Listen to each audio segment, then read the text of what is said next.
Alhamdulillah, terima kasih Mbak Sakina di Tangerang ya. Sudah order kue ya, terus masakan, bumbu masakan, juga sambal siap santap Ita Yudis. Nah ini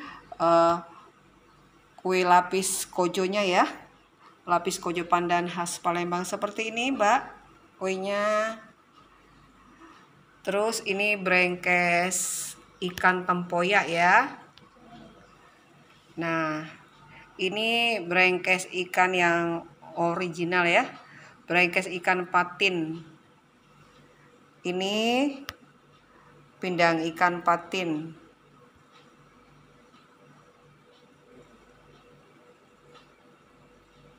Nah, ini bumbu pindang ikan ya. Pindang ikan siap saji. Mau makan pindang ikan gak perlu ribet nih, ada bumbu siap sajinya, praktis sekali.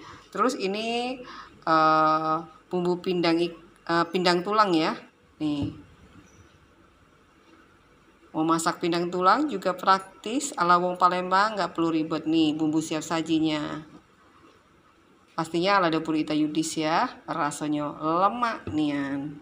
Nah ini sambal buah ya, sambal buah siap santap yang rasanya luar biasa ya. Nih temennya makan pindang, makan brengkes.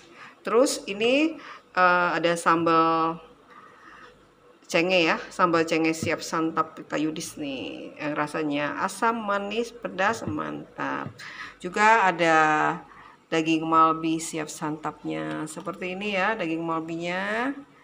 Nih daging malbi wong Palembang memang luar biasa lemak nian. Terima kasih Mbak, selamat menikmatin. Selamat Hari Raya Idul Fitri. Mohon maaf lahir batin dari kami Lembaga Kursus Ita Yudhistira.